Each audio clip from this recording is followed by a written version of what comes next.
Welcome to just a rambling podcast of delights from Apple this week, and I just thought I'd talk about them. The new iPhone 16e. What's the E stand for? Expensive!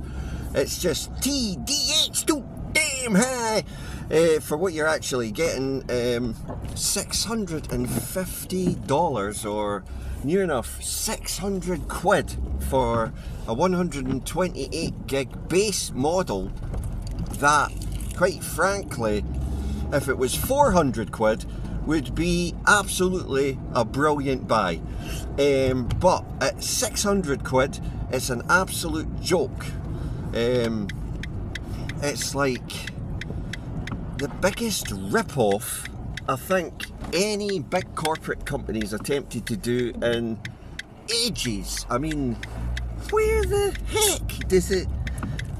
if you're buying this phone outright at that, then you're going to lose money. And if you're going on a contract, sure, maybe the contract price monthly could be, I'm guessing, a bit lower than the tier end iPhone. So possibly, if you're on a budget and you can handle it, or if you don't like your wife or you don't like your kids, just give them the 16e, because basically you could get a used refurbished iPhone 15 Pro Max for less than 600 quid here in the UK. And you're talking about like the specs, everything on it, the cameras, just 100 times better. But like, why have Apple decided not to sell it at 400 quid? Because, and here's the cruncher, an iPhone's an iPhone. Virtually every iPhone, from the iPhone 10 all the way to the iPhone 16. If you had it in your hand and you were looking at it, they all look the same, they all perform the same, roughly. What an arsehole. They all look the same, they all perform the same. Cameras, obviously. Screen, let's talk about the screen.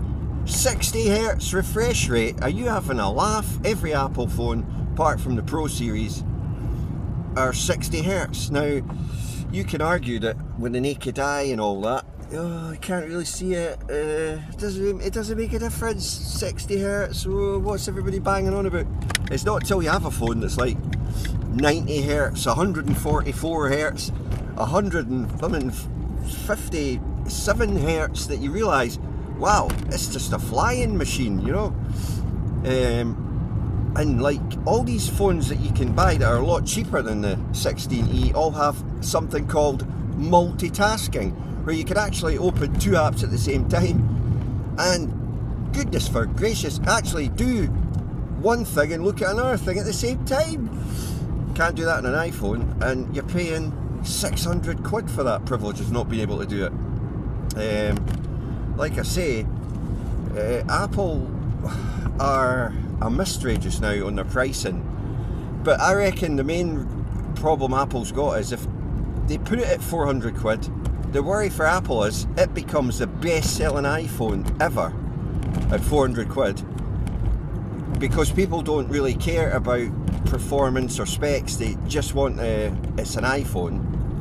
So they played it safe and went 600 quid or $650, knowing that it won't hurt the top end, because you could pay an extra $100-200 and get like a really top of the range iPhone, right?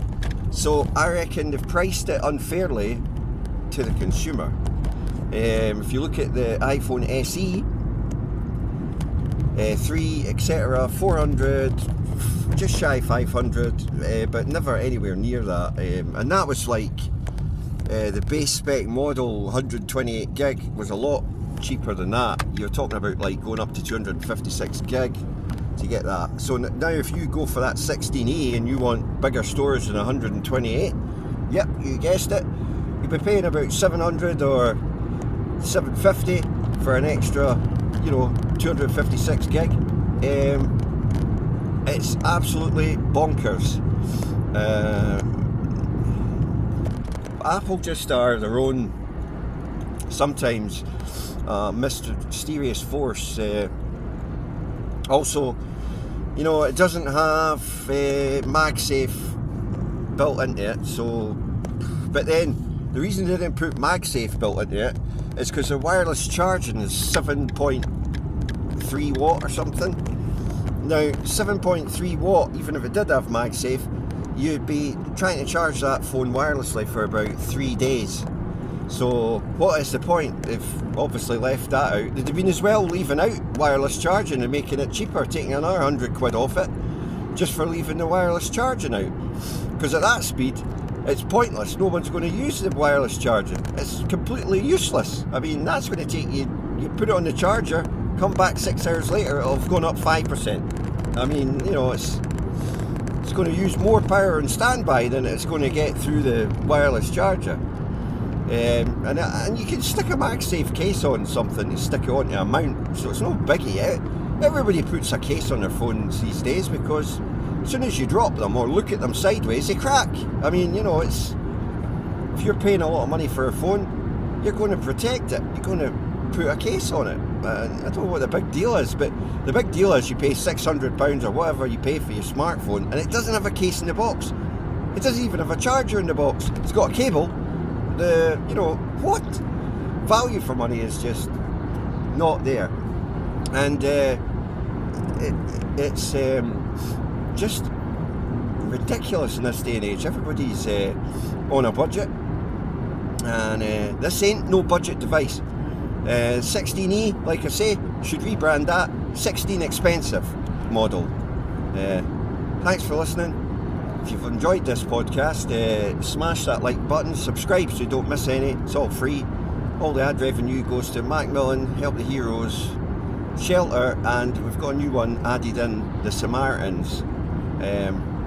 Equal shares on the ad revenue whenever it gets done by AdSense, which if you look into that,